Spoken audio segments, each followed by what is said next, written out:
Hawkeye players and coaches enjoying the spotlight in Dallas yesterday, a day filled with preparation, but also filled with plenty of hoopla. They will tip it off in the most anticipated national semifinal in recent memory tomorrow, battling those undefeated Gamecocks. Hawks' great offense against South Carolina's outstanding D. Let's head down to Dallas now. Megan McEwen anchoring our coverage. Welcome to Dallas, where the action is just one day away. The Iowa Hawkeyes making their first Final Four appearance in 30 years, set to take on the undefeated South Carolina Gamecocks. The late game tomorrow night at American Airlines Center. And that's where you're going to find these ladies right here at American Airlines Center. Hi and welcome on in. Steph White, Christy Winter-Scott, Megan McEwen here with you. Dallas is hopping. The Lone Star State getting ready to put on what is set to be a really competitive Final Four, Steph. Oh, and one of the most highly anticipated Final Fours I think we've seen in a long time. You have some new blood, you have some old teams that are coming back, and of course you have South Carolina, who's dominated for the last 2 years.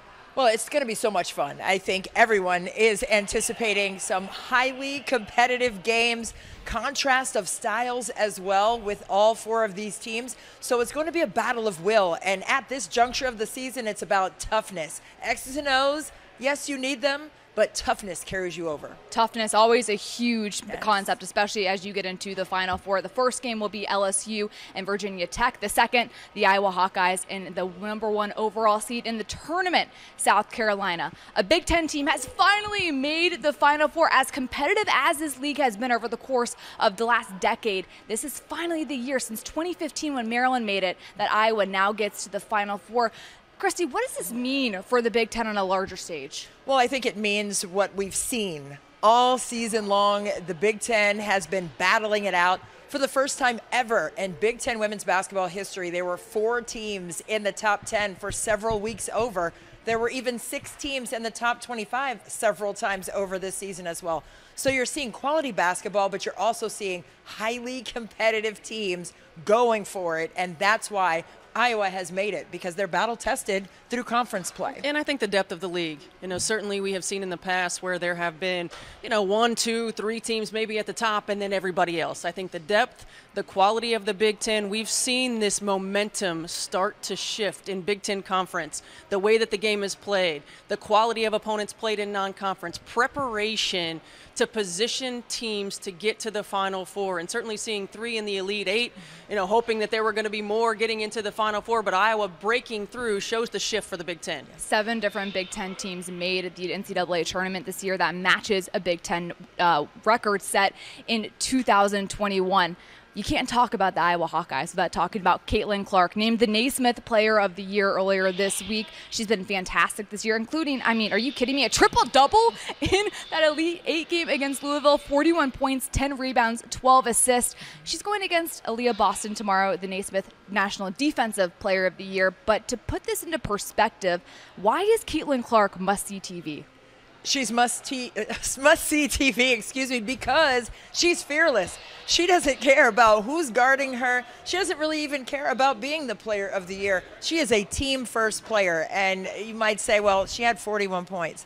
She's a team-first player because when that shot is not falling for Caitlin Clark, she sets up her teammates. She facilitates extremely well. She wants the team to win. So if it takes her scoring the basketball, she'll do that. If that's not happening, she'll double up on her assist to get the team going. But the fact that she made up for 70 points of Iowa's 97 points in that game to launch them into the Final Four speaks volumes to her invaluable presence on the court on both sides. And the reality is, we've just never seen anyone like her. The way that she plays the game, not just with her swag and not just with her skill set, but her energy, right? Her competitiveness, her passion, her skill set, though, it separates herself because we've seen great scorers and we've seen great facilitators. We haven't seen the complete package in the way that Caitlin Clark plays the basketball game. It is like Diana Taurasi and Sue Bird morphed into one person. That's a beautiful combination. I think most people would take that. And as a WNBA coach, Steph,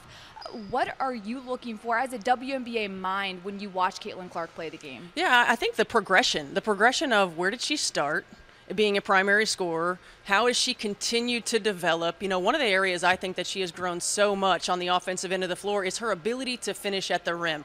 Early in her career, she was taking fouls and she was falling to the floor and she wasn't getting and-one opportunities. Now she's stronger. She's more physical. She's finishing with contact. She's finishing tough shots.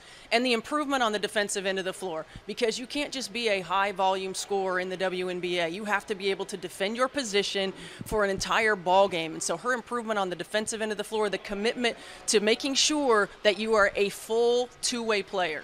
Caitlin Clark is certainly must-see television. In fact, some of the games that she's been a part of have had more views than some NBA games, which is just absolutely remarkable.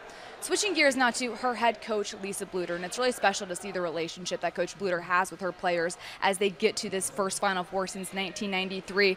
What has Lisa Bluder done this season in particular to get her team to this point, Christy? She's a connector. We've seen it. We've seen her connect these young women, and I love it. I love when they sit crisscross applesauce in a circle on game day, and they just are together in their thoughts. They're together in their intention, and she is the leader of that. And when you hear Caitlin Clark say, "We're Bluder made," that is really impressive because they have totally bought into the mindset that Lisa Bluder has set forth, and they have embraced it. And it's been so much fun to watch, and not just basketball-wise, but these young women in 10, 20 years are going to be leaders of other young women. So I love the trickle-down theory of what Lisa Bluder has been able to do. You see the Caitlin Clark jerseys on these little girls at the games and the posters. I mean, that's what sends chills up my spine. One of the things I respect so much about what Lisa Bluder's been able to do with this program is that they've never strayed outside of what their core principles are, what their core values are. They recruit players who fit Hawkeye women's basketball. They recruit players who fit their community, who fit Lisa Bluder's style. And night in, night out, year in and year out, they are right there. And then you get this exceptional talent in Caitlin Clark, who's coming in with all this hype and all this praise, yet also this humility and understanding, again, what Lisa Bluder's connecting this team, you know, how they play together, what this program is about. And she takes her talent, morphs it into this program, brings them a little swag they may have been missing, right? And the result, they're in the Final Four. Absolutely. It's so interesting, too. I was on the airplane ride to Dallas yesterday, and I was sitting next to some high school hockey players, and they said, "What are you doing here?" I said, "I'm going to go cover Iowa for Big Ten Network," and they said, "Caitlin Clark?" So they even knew, people who don't necessarily play the sport, but everyone is really familiar now with Caitlin Clark in Iowa. It's really interesting to see the way this has swept the nation from an interest standpoint in women's basketball. And I think that's the difference, right? It's not just women's basketball fans. It's the casual fan. It's the fans who aren't used to watching women's basketball because she's exceptional, because she's eye-catching, because she does so many things that you haven't typically seen in women's basketball. You've got people watching who wouldn't normally. And then what that does is it catches them, right? We always say in women's basketball, you watch it once, that's right, and you're going to be a fan. Contagious. So she brings them in, she Yeah. catches them, and then the game keeps them here. Absolutely. To that point, you know, Caitlin Clark, as good as she has been, and she's been very good this season, she has a fantastic cast around her. And it's not necessarily always Monica Sonano and Caitlin Clark. Christy, there are many people in the starting five who have started 90 games together, by the way, that stirred the drink for Iowa. Well, can we just talk about Gabby Marshall? Have at it. And the way that she has been able to knock in threes, especially in the postseason. Gabby Marshall was not hitting those threes at the beginning of the year. She was shooting 24% from range, but she eventually kept chopping, kept getting her work in, getting the reps in, and ended up shooting 61% in the Big Ten tournament from three, had 7 threes in the semifinal game alone. I mean, she is a person who is going to space the floor for Iowa, but she's also going to be the one who helps the team in terms of the momentum. Those threes are huge, and they need them when Caitlin Clark is double and triple teamed. It's so important to have people who understand their roles and who thrive in their roles. And I think Lisa Bluder does a really good job of finding pieces that fit together. You know, high character people who play the system that she wants to play, who can space the floor, who understand and accept. And I think that's the key, right? You have to to get it, you have to accept it, and then you excel in it. And I also give a ton of credit to Caitlin Clark in putting teammates in positions for success, right? Because so much it rides on when you get the ball, how you get the ball. Are you ready to take a shot and make a shot? And Caitlin Clark understands her teammates. She has gotten to know them. She embraces what they bring, and she continues to help them elevate. And to that point, Caitlin Clark leads the team in rebounding. She gets more than 7 boards a game, and that just starts the break so much quicker. And you have bigs. I know you like this, especially as a post player. When you're running the floor, she'll reward you. Oh, absolutely. And the fact that Monica Sonano didn't take one dribble in that game against Louisville, that just speaks volumes to what Steph was just saying. She sets you up. All you have to do is catch and shoot the ball. Are you kidding? I would love to play with a player like that. Monica Sonano is shooting just under 70% from the floor because of it. And you see the efficiency of that helps the team. So the fact that Caitlin Clark can survey the defense and find a way to make plays for the team. It's not just all about her. You'd love to see that. Iowa shoots 51% from the field as a team. You want to talk about efficient, that's the stat right there. We're just getting started right here at American Airlines Center in Dallas. When we return, we'll take you inside the matchup between the Hawkeyes and Gamecocks. What does Iowa have to do to knock off unbeaten South Carolina? That's next on Big Ten Today. Big Ten Today from the Final Four in Dallas continues. Iowa trying to cement its place in history and become just the second Big Ten women's basketball team to ever win the NCAA championship.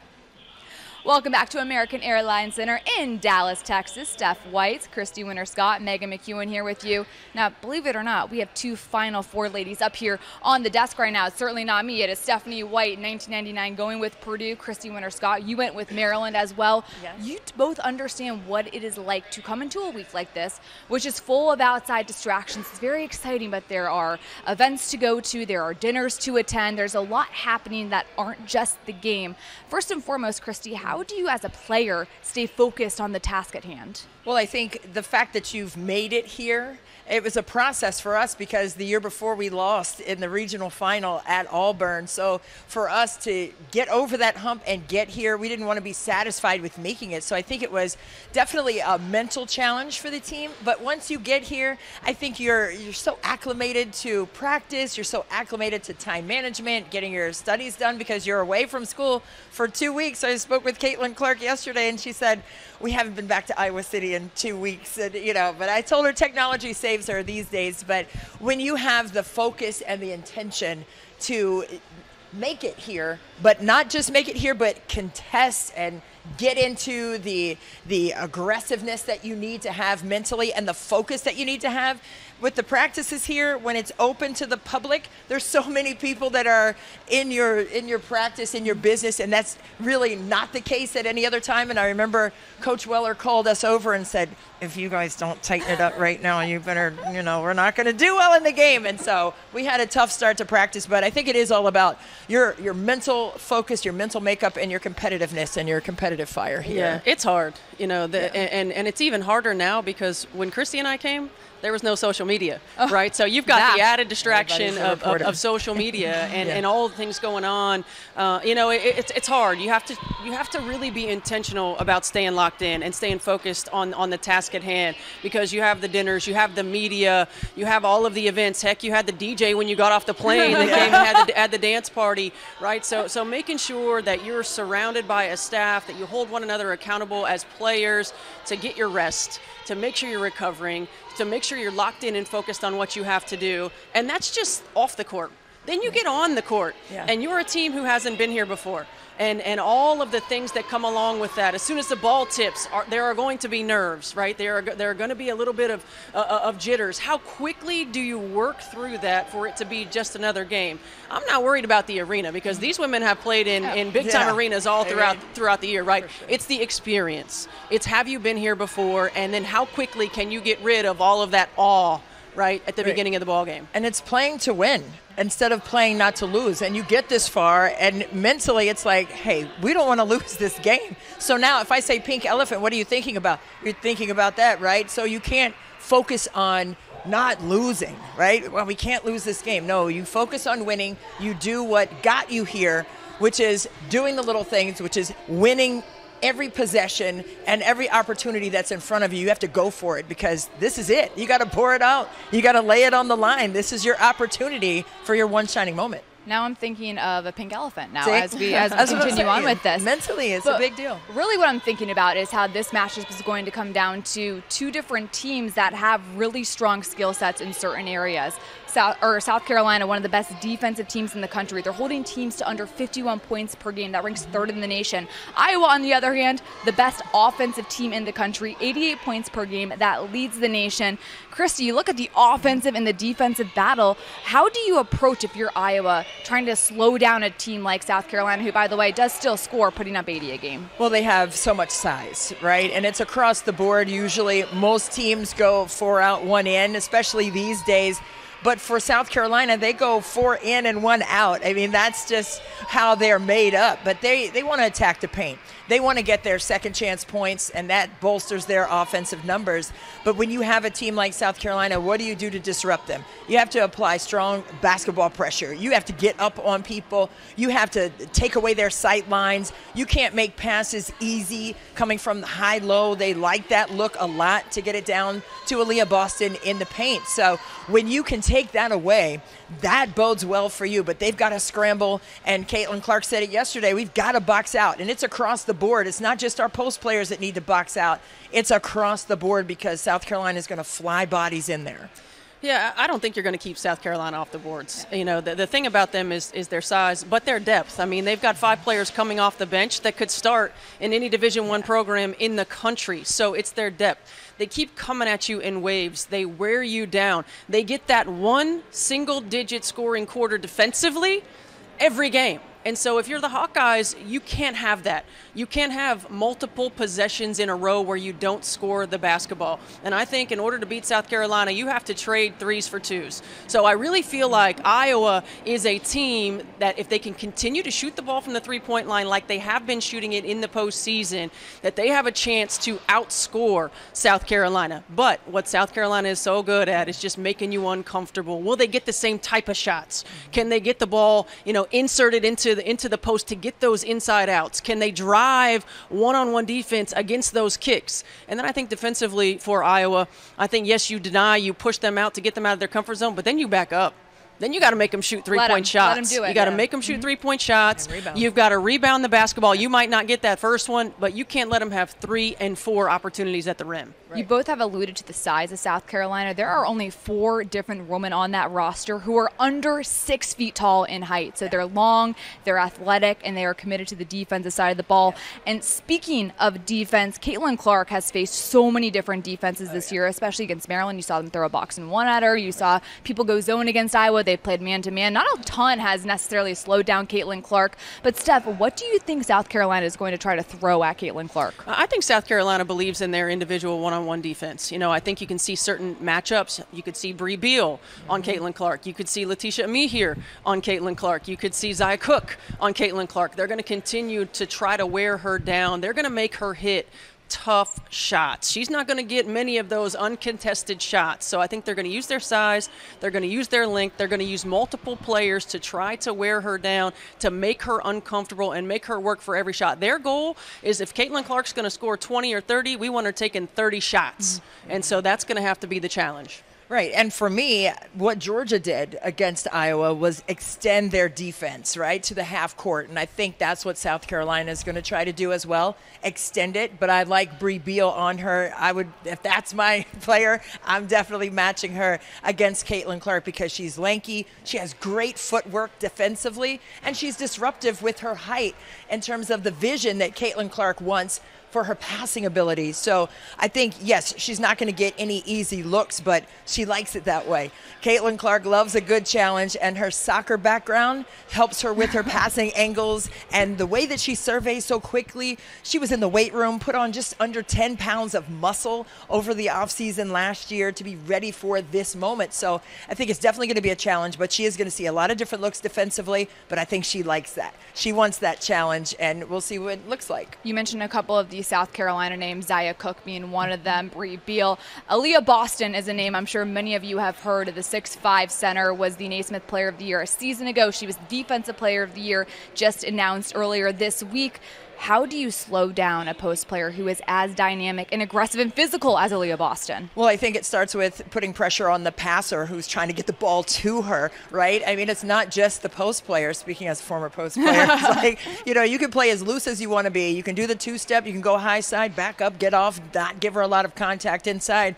But if it's an easy pass, if you're playing penguin defense, like I like to say, with your hands down here, the pass is going to zip right by your ear, and you're going to be in trouble on the interior. You have to apply great pressure on the basketball from the wing, from the foul line extended area, and not allow passes to come easily to her. But you've got to show her help. You can't be individually covering a player like Aaliyah Boston, because she will just wrap you up and just have a day. So you have to apply pressure, but you have to bring help from the backside so that someone's there meeting her and wall her up inside. You got to be disciplined. Yep. I mean, at the end of the day, you can't take chances. You can't get yourself in foul trouble. You've got to make sure that you force her to hit tough shots over the top of you, and then you have that inside position to finish the play with a box out. Now, South Carolina is a better offensive team than they were a year ago. They have more weapons, so there are more than just Aaliyah Boston, but you certainly have to make sure she is she was the reigning National Player of the Year until Caitlin Clark took some of those awards this year, so she is certainly going to rise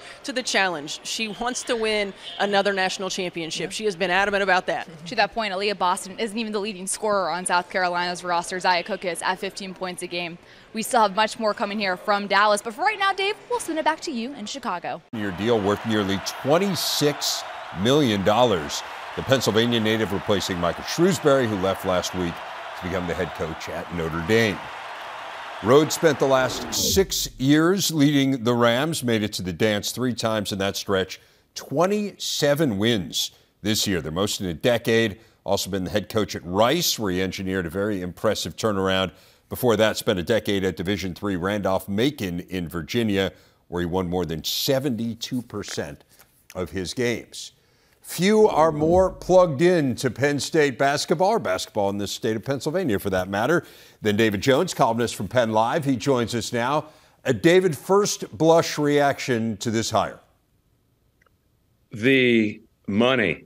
It's unprecedented for Penn State to make this sort of monetary commitment to a basketball coach. The coaches previous to Mike Rhoades have always been at or near the bottom of total compensation in the league. And as I can compute this, and of course, recent contracts always have the advantage over older ones.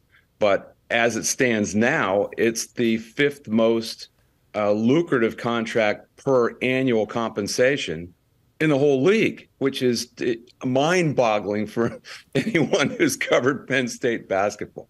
That's the first thing. The second thing is that Pat Kraft kind of landed the plane, as I said, after really not being able to hold on to Micah Shrewsbury, who did want to go back to Indiana, but had a lot of concerns about lasting commitment to infrastructure and NIL fundraising, which was going nowhere until the last couple of weeks when they made the run in the Big Ten tournament, and then a big win in the NCAAs against Texas A&M. All of a sudden, they got an influx of about $500,000, Dave, and that's fine, but that's not going to sustain over years.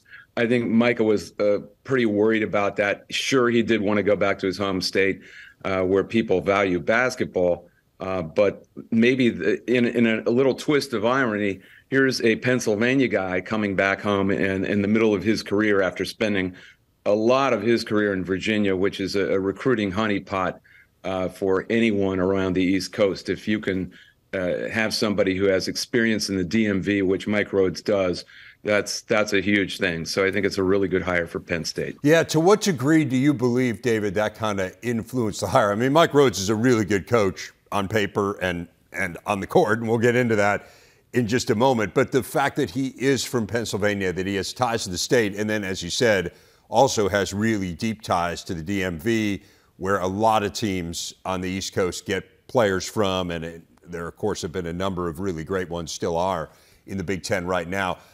But how much is the fact that he's from Pennsylvania and maybe sees this more as a destination job rather than a stepping stone job? How big an influence do you think that has? Yeah, and you really can't name too many guys who would say Penn State as my destination job.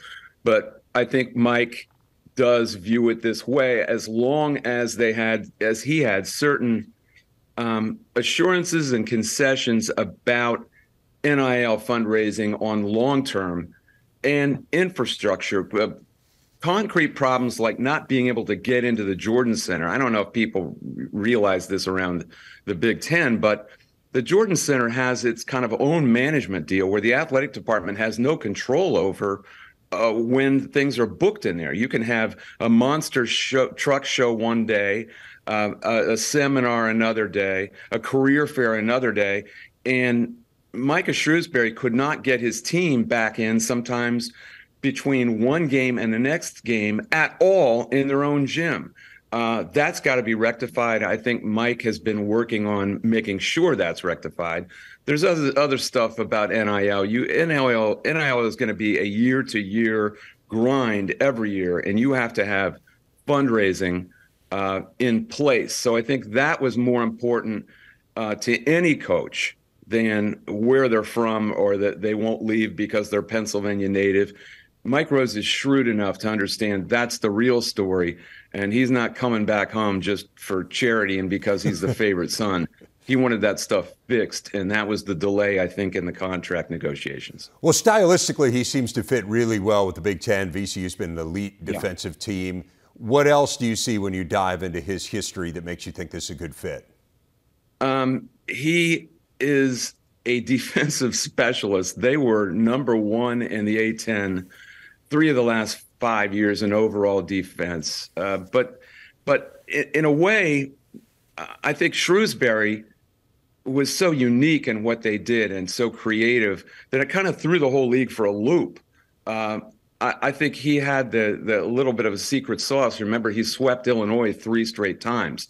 I don't know necessarily if Mike's style being amenable to the Big Ten is an advantage. It might be something where he has to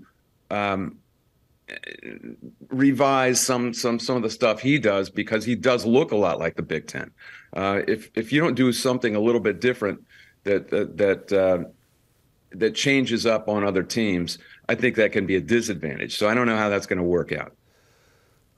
The roster has really been decimated here, David, and we knew that it would be, regardless of who was going to be the coach next year, because they were the most experienced team in the nation. Much was made of that this year. So you knew there would be turnover, but clearly they've lost some of the recruiting class as well. So we're talking about long-term stuff there stylistically and whatnot. But what about in the immediate term? How do you fill out a roster here? What are the challenges for Mike Rhoades kind of starting on day one? Yeah, I told everybody that Micah Shrewsbury was going to have a complete rebuild this season, regardless of how many of the freshmen he kept. Well, he would have kept all of them, and he would have kept his recruits. His own son, Braden, I'm sure, is not coming now. Yeah. Another kid from Indiana has entered the portal. So Mike's going to have even a tougher job just to stay above water next year. Of course, the portal makes it easier to do everything. You can. I mean, Shrewsbury had a grease fire in his hands 2 years ago, and he turned it completely around in 2 years through the portal. It's a hand-to-mouth existence. Sure it is. But Mike has the cred in this area in the Mid-Atlantic where I think he can pull it off. He can hope to pull it off. Next year, it's going to be a tough nut to crack. In 2 years, I think that's where this should be aimed. He's just going to try to survive next year because it's not going to be pretty. You were talking about style, and you reported today that Joe Crispin's going to be on his staff, and we know he's been maybe people don't know, but of course a former Penn State great who's been the coach at Rowan in New Jersey. They score more than 90 points a game, so they're really up-tempo. So perhaps that a little bit of a sign of what he might do a little bit differently than the rest of the Big Ten, to your point. What else do you know about the staff beyond Joe? Yeah, and Joe, I do think this is important about Joe because he runs a system that is wildly dependent on the players making decisions on the go. And I think Mike will like that too. It's not like Mike has had low tempo offenses. He has not. They've usually been in the top 40% of tempo his last 7 years, I think I saw in KenPom. But Joe Crispin's a very, very interesting. He's going to be an addition. He's going to be an offensive specialist And I think, if anything, he will throw some curveballs at Big Ten coaches they have not seen before. Because you know anything about Rowan, they play 10, 11 guys, and they run. It's not Paul Westhead ball, but it's a fast pace all the time. And they come careening off screens. They shoot quickly. They do a lot of stuff. I think overall you're going to see a lot of faces from VCU on this staff. We haven't finalized any of that, but I would not be surprised to see 4, 5, 6 guys from the VCU staff on this staff. David Jones, great work, great insight into this story as always. Really appreciate your time. Thanks so much. Dave, thanks for having me. 3 finalists for the Hobie Baker Award, college hockey's Heisman Trophy, named today. All 3 of them are from the Big Ten. Michigan's Adam Fantilli and a couple Gophers, Logan Cooley and Matthew Nyes. The winner will be revealed next Friday at the Frozen Four. Gophers and Wolverines both still alive in the quest for the national title. Football, 2-time defending Big Ten champion Michigan back on the field for its spring game on Saturday. We're all over it. Live coverage of Michigan spring football kicks off 3 p.m. Eastern time on the Big Ten Network and the Fox Sports app. Offensive coordinator Sharon Moore on the excitement surrounding the Maize and Blue. It just says that this thing it's bigger than really a culture. It's a brotherhood. It's something that it's hard to describe unless you're around it every day. You guys probably saw videos of Blake lifting in the weight room, and to watch the joy and happiness with everybody around him, to watch him be successful in that moment, it's just like, that's what this team is built on. There's no one individual person that thinks they're bigger than anybody else. They're all for each other, and they're willing to do anything they can to make sure that their teammates are successful. So it's just really cool to be a part of it and see it all come to fruition. For more on the Wolverines, now joined by Sam Webb of WTKA, also the host of the Michigan Insider on 247 Sports. Sam, thanks for taking the time. What's the vibe around the Michigan program this spring? Man, it's an air of confidence, one that comes from being there twice before now. And, despite there being, more guys banged up than I'm accustomed to seeing in the spring session, they just seem to not be fazed by it. It's almost like an advantage. Like, we get a chance to grow our depth, to kind of grow the rotation at various positions, because we know the guys that we're missing, we know what they are, we know what they can do, and they're going to slide right back into form when they return to the field come the fall. So this is a team that feels like they have all the tools, not only to get back to where they were last year, Dave, but to go beyond it, and that's the next step for Michigan. Yeah, Jake Butt was with us yesterday, and he said he sees very few question marks on this team. You're around this program every day. You cover it. What are the question marks that you see, if any, heading into this year? Yeah, so I would start on the defensive side of the ball, and one of the bigger storylines this spring is who's the corner opposite Will Johnson, who came out and had an unbelievable freshman season, All-American freshman season.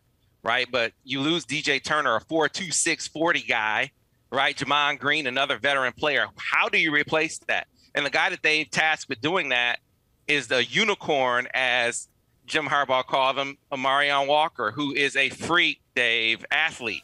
Now, being a freak athlete doesn't necessarily mean you're a freak football player. Right. Can he take that and become that caliber of player on the corner opposite Will? Is the question. But you're talking about 6'4", 190 pounds. He's a legit 4'3", 4'4" guy. He's a 43-inch vertical. He's a 6'1" shuttle. He is just he might be the best athlete on the team. But how quickly can he pick up the defense? He's a smart guy. I think he will. Bigger question for me is, will he hit? And we're going to have to wait for the season to see that. But Jim Harbaugh said after the first couple of practices, the dude was a starter. So that's a question mark that you want to see. What's that look like? On the offensive side of the ball, you're filling in with some different pieces on the offensive line, bringing in some transfers to kind of see how they mesh and how they meld. And then can they take last year's offensive development, where they became more of a balanced offense later in the season, and pick up where they left off? Because you got to be able to challenge down the football field. We saw Michigan do that more later in the season than earlier in the season. can they start out the way this next year, the way they finished last year? Yeah, for sure. I mean, that was a huge question mark during the course of the season. And J.J. McCarthy, to your point, answered some of those questions as the years went on. But I'm interested kind of more broadly on the offensive side. We heard from Sharon Moore here at the top of this segment, just how things change or what the challenge maybe is for him moving into that sole offensive coordinator spot this year, and how you think that impacts them on that side of the ball? Yeah, man, I think Rome's ready. I think that, you know, in some ways it was more challenging to do what they did last year with the dual coordinator thing. Now, you know, Jim, to his credit, that's how he had done it until Josh Gaddis came in. Jim, for the entirety of his career, had a offensive coordinator by committee concept, right? And it worked. I mean, the guy went to a Super Bowl. He's been successful wherever he's been. But when he went to Gaddis and kind of handed the reins over, it was a changing of the guard. He went back to the dual coordinator role last year. It helped Sharon in that you were able to kind of split the pressure. But it at times you could kind of see it cause a hiccup. I'll take you to the playoff game. You know, they come out with that first big play, the ISO, and it hits hard, right? Well, they get in the red zone. Now Sharon's not calling the next play because Matt Weiss has third down in red zone. So now you just called this play. How do you build on the last play you had? Well, that's up to the next guy to do. Maybe you have a good enough rapport where he knows what you're thinking, but now you don't have that lag time. You don't have that delay between what you just did and what you think you want to do. Now you just do it yourself. I think Sharon is ready to do that now. Well, I broke into hives a little bit when you talk about the red zone in the TCU game. So if they're going to do it differently in any way, Sam, I see that as a really positive thing. What about J.J. McCarthy? Last year at this time, we were questioning who the starting quarterback was going to be. We were questioning it into the first couple of weeks of the season before he grabbed that job by the horns and obviously never looked back. Cade McNamara's moved on now to Iowa. What's the next step in J.J.'s evolution? Yeah, I think it's to do it from the very start. So a couple of things stand out to me about last year because he's an immensely confident kid. But stepping into last year, he hadn't played at all in the spring. Remember, he had the shoulder injury. So he was at a bit of a deficit. And it really took, him some time to get that shoulder back right. Even when he came out and performed better than Cade McNamara out the gate, he still wasn't able to get down the field like he's accustomed. He's an accurate thrower. He's an accurate downfield passer. Didn't look like it for the first six games of the season. He developed that timing, that accuracy as he got later in the year. So to be able to pick that up, number one. Number two, to be bigger. If you see him as you see him in the spring game, he's noticeably bigger because you want to stay healthy the entirety of the season. He's going to run the football a little bit more. And one of the things that I'm looking for is now that he has some games under his belt, you can look over to your coaches and be like, Coach, this is what I want to run. Coach, I don't like this play. Coach, this play looks too messy for me. I think that he's at the stage now where he's going to have more input into – he always have some as the quarterback, but he's going to have even more. They're going to lean on him more. And I think there's going to be more balance in the offense by virtue of their confidence in him as a passer now. So I see this being a year where JJ could not just be one of the best players in the Big Ten, one of the best players in the entire country and a Heisman Trophy contender. Let me leave you with this here, Sam. One player on each side of the ball you're most interested in seeing on Saturday. On the defensive side of the ball, I said Amarion Walker, he would be the one that I would choose. But since I already talked about him, I'll go Braden McGregor. I think Braden McGregor is a guy who is athletically similar. He's not Aiden Hutchinson, but you see him, Dave, he's the same height, same weight. He's lacrosse, basketball, football in college. They look like twins. You saw him in that Ohio State game. He didn't have an Aiden Ohio State game, but he was an impactful player in that game. I just think it all comes together for Braden McGregor this year where he becomes a pass rushing force and a guy that's versatile enough to drop into coverage and to make plays in the box. So I'm looking at Braden McGregor, see what we see from him. And then you go over to the offensive side of the ball, and, man, I wonder if what we hear about Cornelius Johnson taking the next step in his pathway as a number one receiver, if all the hype that we hear coming out of the spring is true. We're going to see a limited amount but they talk like he is taking the step of being a marquee guy and a guy that can be a go-to guy game in and game out for Michigan. So I'm going to be looking for that from Cornelius Johnson. Some signs of that anyway in the spring game. Oh, Sam, really appreciate you taking the time out to talk to us here, and we are looking forward to watching the Wolverines here on the Big Ten Network as well on Saturday. Thanks a lot, Sam. Thanks, Dave.